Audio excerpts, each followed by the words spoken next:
하나님의 말씀인 거룩한 책이 절대 필요한 사람과 절대 필요 없는 사람 둘로 나눠진다. 그럼 여러분은 어떻게 생각하시겠어요? 누구한테는 거룩한 책이 절대 필요하고 누구한테는 절대 필요치 않느냐?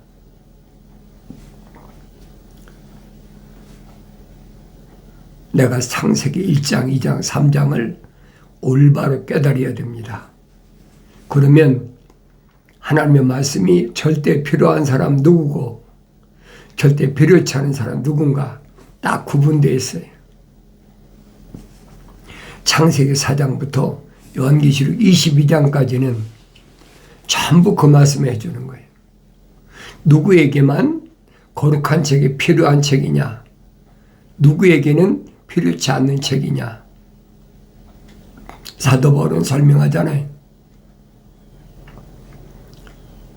생명의 책에 필요한 사람, 생명의 말씀이 필요한 사람, 다르게 표현하면 생명의 책에 이름이 기록된 사람한테는 거룩한 말씀이 절대 필요한 거예요. 그런데 생명의 책에 이름이 기록되지 않은 사람은 하나님 말씀은 성경이 거룩한 책이 그렇게 절실히 꼭 필요한 책은 아니란 말이에요. 하늘 아래 책이 얼마나 많이 있습니까? 그러니까 그냥 참고로 읽고 넘어가래. 좋은 구절들이 많이 있다. 하나님은 문학서적이다. 참고서적이다. 내가 세상을 살아가는 동안에 이렇게 살면 윤리와 도덕적으로도 흠이 없는 삶을 살 수 있는 그런 책이다. 그렇게 인정하는 거예요. 그러나 하나님의 거룩하신 사랑의 호흡이 들어간 사람은 그게 아니죠. 하나님의 말씀 외에는 다른 것이 다 필요 없다는 거예요. 그게 다르잖아요. 나에겐 오직 하나님의 거룩하신 생명의 말씀만 필요하다. 누굽니까? 표면적인 사람은 분간할 수가 없어요. 내면적인 사람을 통해서 분간이 된다는 얘기예요. 표면적인 사람은 눈에 보이는 거, 귀에 들리는 거, 얼마나 오감을 통해서 얼마나 흥미진진한 게 많이 있습니까? 과학이 발달하면 발달할수록 더하지요. 그런데 내면적인 사람은 그런 것에 현혹되지 않는다. 미혹되지 않는다. 어렸을 때야 미혹될지 모르지만은 성장하면서 깨닫는 거죠. 이게 아니구나. 겉사람이 나이가 얼마나 많이 먹었든 얼마나 오래 살았든 그게 중요한 것이 아니에요. 그러니까 사도 바울이 아들 된 디모데를 에베소 지방에 보내면서 디모데 전서를 읽어보세요. 내가 그 나이 많은 사람들에게 업신여김 당하지 않으려면 하나님의 말씀 외에는 전하지 말아라. 그들을 영적으로 잘 돌보아야 된다는 거예요. 표면적인 사람이야 나이가 많은 사람이 대부분 아닙니까? 왜 그래요? 바울이 아들 된 디모데다 그렇게 표현했잖아요. 그러니까 디모데는 청년이란 말이에요. 거기에 비하면 사도 바울이나 에베소 지방에 있는 장로들, 나이가 많은 사람들이라. 그런 사람들을 대할 때 어떻게 되냐? 남자는 아버지같이 대하고 나이 많은 여자는 어머니같이 대하고 또 젊은 여자는 자매같이, 젊은 남자는 형제같이 그렇게 대하라는 거예요. 그러나 내면적인 것은 안 그렇잖아요. 성령 받아서 내가 목자로서의 사명을 감당하려면 농담도 하지 말아야 되고 말이 많으면 안 된다는 거예요. 그게 올바른 목회자의 길이다.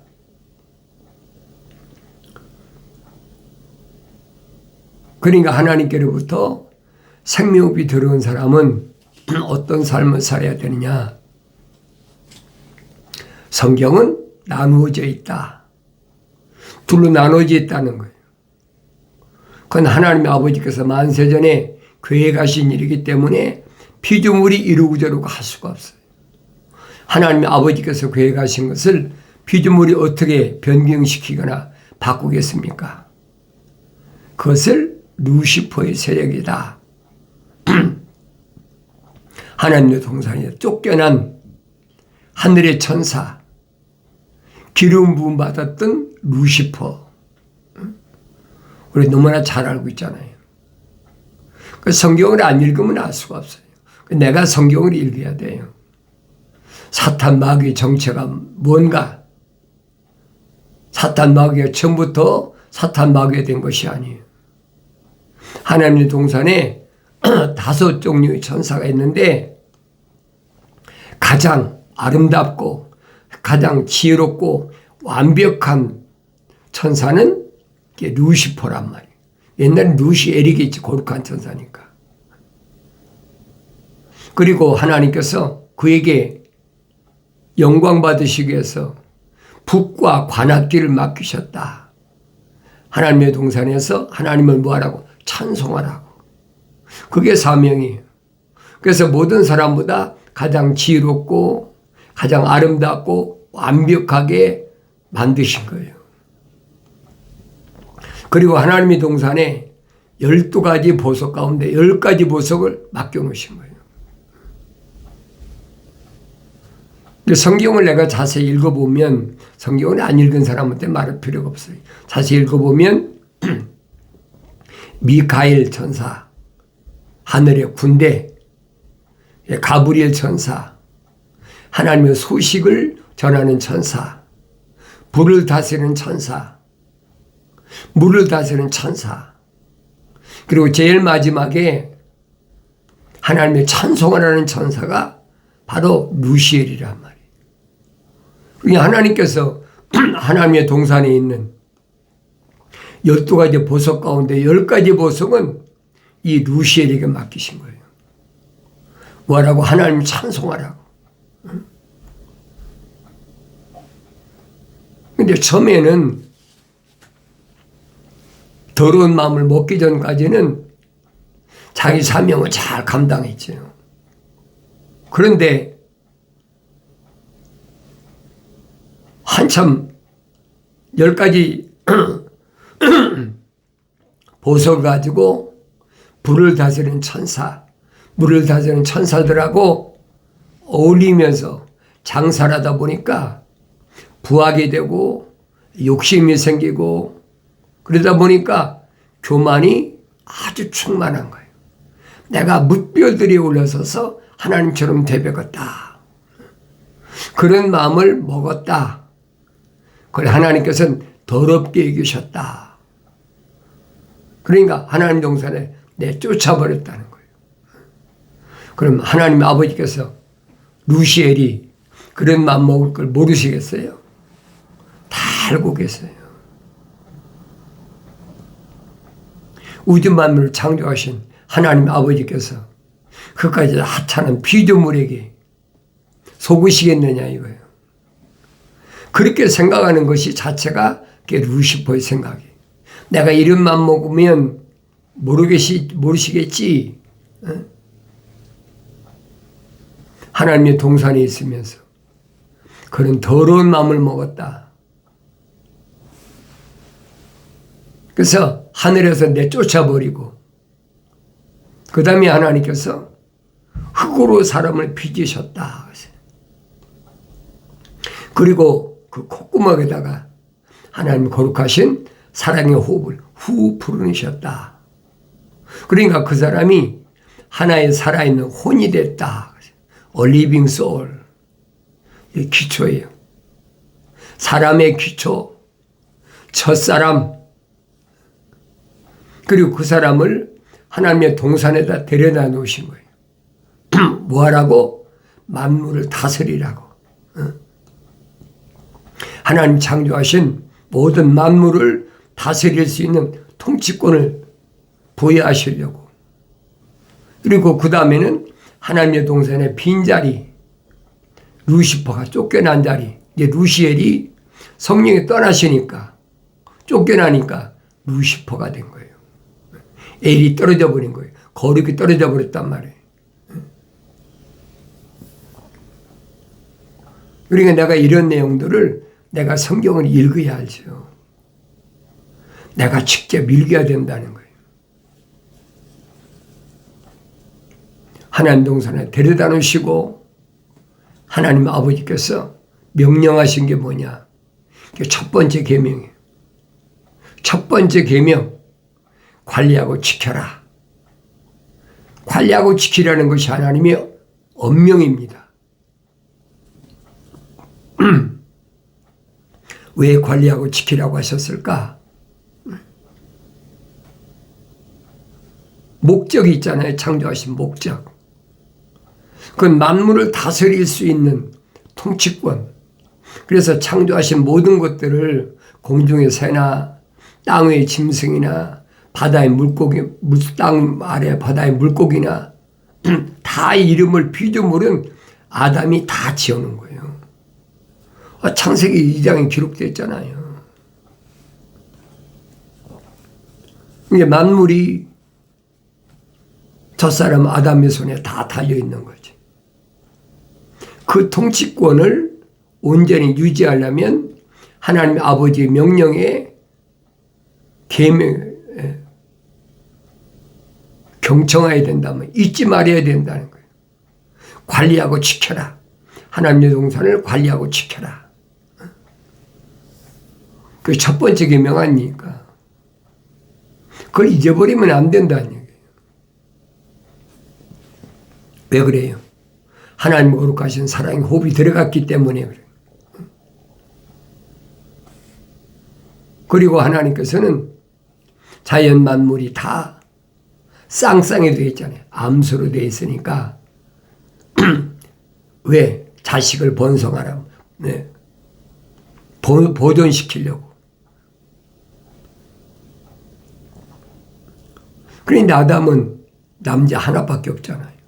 그래서 아담을 돕는 배필을 만드셨다. 그거 따로 만든 게 아니에요. 아담을 재워놓고 아담의 갈비뼈를 뽑아가지고 그래서 이브를 여자를 만들었어요. 이브란 이름은 하나님 지으신 이름이 아니에요. 여자를 지으셨어요. 여자를 지으셔가지고 아담에게 데려오셨다. 이 아담이 보니까 자기 배필이잖아요. 그러니까 이브를 보고 이는 내 뼈 중에 뼈요 살 중에 살이라. 자기 갈비뼈를 뽑아가지고 만들었으니까. 그리고 이성의 마음이 뺏겼다. 쉽게 말하면 홀렸다는 얘기예요. 한눈 팔았다. 성경은 그 말씀이거든요. 그러니까 그 사이에 뭐가 들어왔냐. 하나님의 동산에 들어와서는 안 될 뱀이 들어와 버린 거예요. 성경을 자세히 읽어보세요. 아담의 사명은 하나님의 동산을 관리하고 지키는 게 사명이에요. 그런데 관리하고 지키려는 사명을 경청했으면 그까지 핫하는 피조물이 마음 뺏기지 않지요. 그런데 하나님의 거룩하신 사랑의 생명이 호흡이 들어가지도 않은 여자에게 마음이 뺏겨서 그래서 한눈 팔아버린 거예요. 그러니까 하나님의 동산에 뱀이 들어왔지요. 이게 첫사람의 창조의 원리예요. 그럼 내가 보여야 된다는 거예요. 왜 그렇습니까? 사도 바울이 설명하잖아요. 우리가 다 첫사람 아담처럼 혼적인 몸을 입었다면 가정하잖아요. 혼적인 몸을 입지 않은 사람이 있잖아요. 누구? 이브가. 여자는 안 입었잖아요. 첫사람 아담만, 남자만 혼적인 몸을 입었다면, 그 다음엔 마지막 아담인 영적인 몸을 입으신 것을 우리가 닮아야 된다. 그래, 첫사람 아담은 하나님이 형상만 닮았지 모습은 안 닮았다는 얘기. 내가 이런 말을 계속 반복해서 여러분이 말씀드리는 것은 여러분 속에 잘못된 인식된 것이 지워져 버려야 돼. 날마다 들어야 돼. 내가 읽고 듣고 사도 베드로가 설명하잖아요. 갓난 아기들로서 순수한 말씀의 젖을 사모하라. 하나님 말씀은 순수해. 하늘 아래 지식이 절대 필요 없는 거예요. 그러니까 성령 받은 사도 바울이 철학과 과학을 얼마나 신랄하게 비판하나 잘 읽어보란 말이에요. 내가 성경을 안 읽고요 어떻게 알아? 읽어야 알지요. 그런데 생명의 책에 이름이 기록되지 않은 사람은 성경 읽는 것을 별로 좋아하지 않아요. 성경 읽어봐야 뭐 돈이 생기나, 성경 읽어봐야 뭐가 있어. 맨날 그 얘기가 그 얘기지. 별로 감동이 없는 거예요. 성령 받아 완성된 사람은 아니죠. 그게 다르다는 거예요. 생명책에 그 이름이 기록된 사람은 거룩한 책, 하나님의 말씀 외에는 자기에게 필요한 것을 느끼지 못하는 거예요. 밤낮으로 하나님의 말씀만 읽고 찾아 읽고 또 하나님의 순수한 말씀만 듣고, 그것이 사도 베드로는 갓난아기가 젖 먹는 그런 모습으로 표현하고 있잖아요. 그래서 성령 받은 바울이 시리아 다마스커스 가서 유대인들을 잡으러 갔는데, 체포하러 갔는데 이제 반대로 뒤집혔어. 부활하신 예수님을 만나고 나서, 음성을 듣고 나서 성령 받고 나니까 뒤집어진 거지. 정반대의 사람으로 돼버린 거예요. 이전에는 하늘 아래 것을 최우선으로 세웠는데 이제는 성령 받고 나니까 하늘 위의 것이 최우선이야. 바뀌는 거예요. 하늘 아래 것은 아무것도 아니거든요. 먹는 거, 입는 거, 마시는 거 아무것도 아니에요. 어떤 집에 사는 거, 무슨 차를 타고 다니는 거 아무것도 아니에요. 그런데 사람들의 마음이 혼란스럽지요. 다른 사람의 마음을, 다른 사람을 내가 볼 필요가 없어요. 내가 어떠냐는 거예요. 나는 어떤 사람인가? 나는 하늘 아래서 하늘 위에 생명책에 내 이름이 기록된 사람인가 아닌가? 나 자신을 판단하고 분별하라는 거예요. 생명책 기록이 안 된 사람은 아무리 하나님의 아버지께서 명령하셨더라도 반신반의하는 거죠. 또 생명책 이름이 기록된 사람도 한눈 팔아버리면 육신 표면적인 것에 마음 뺏겨버리면 까맣게 잊어버리는 거예요. 그러나 하나님 아버지께서는 반드시 기회를 주신다. 버려두시는 게 아니고 기회를 주세요. 첫사람 아담 하나님이 부르시잖아요. 아담아, 아담아 부르시잖아요.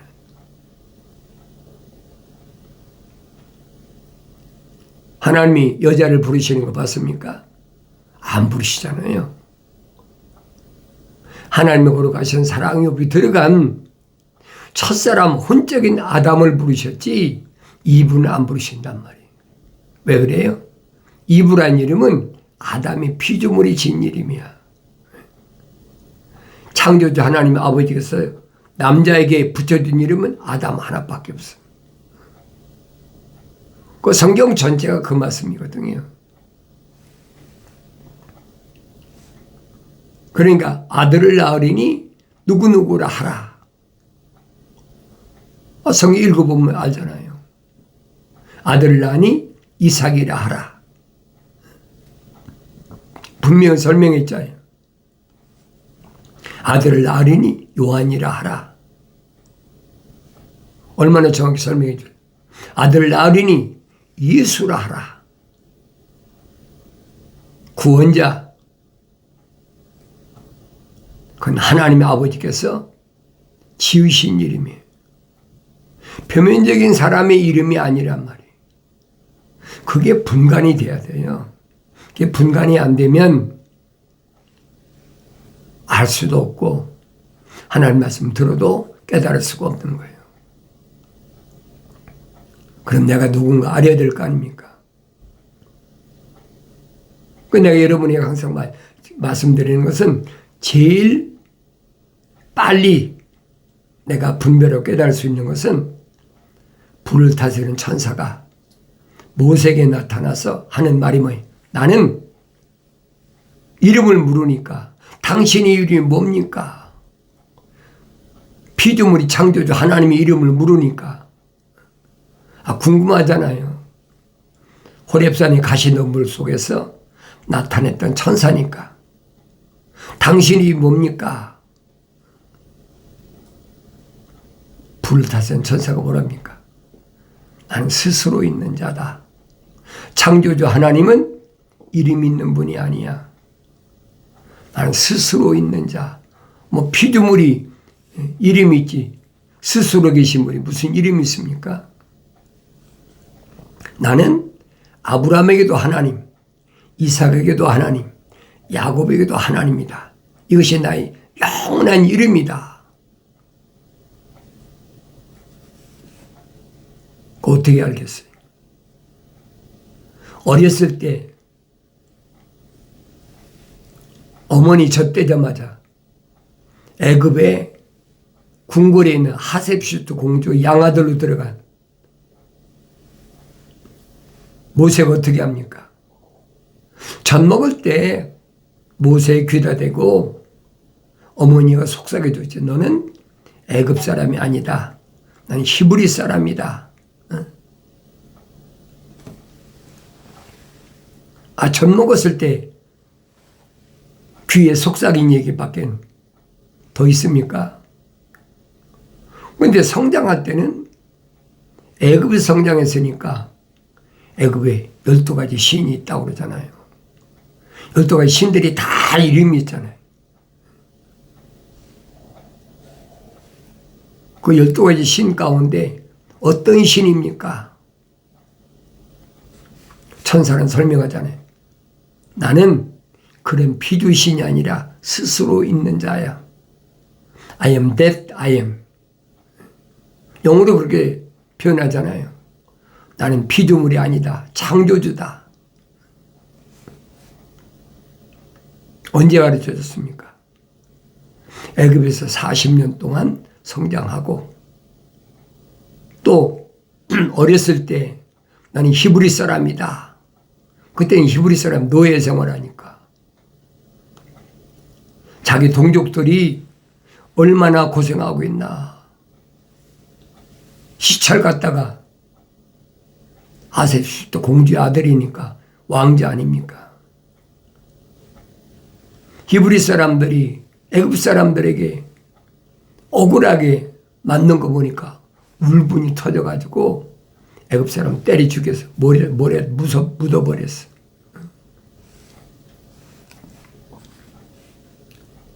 그 다음날 아무도 모르는 줄 알고 집에 돌아왔다. 그 다음날 다시 가보니까 이제는 히브리 사람들끼리 싸워. 그러니까 모세가 볼 때는 한심하잖아요. 노예 생활하면서 뭐 자기들끼리 싸우나. 싸우지 말아라. 그러니까 모세를 향해서 뭐라는 게 어제는 애굽 사람 때려 죽이더니 오늘은 우리를 때려 죽이려고 그러느냐. 발각이 난 거예요. 그러니까 도망가잖아요. 광야로 도망갔다. 그런 세월이 40년이에요. 또 80년 아닙니까? 나이 80에 양치로 호렙산까지 갔다가 거기에서 불을 타는 천사를 통해서 자기 정체를 깨닫게 된 거예요. 이방인의 제사장 이돌의 사유가 된 모세가 얼마나 알겠습니까?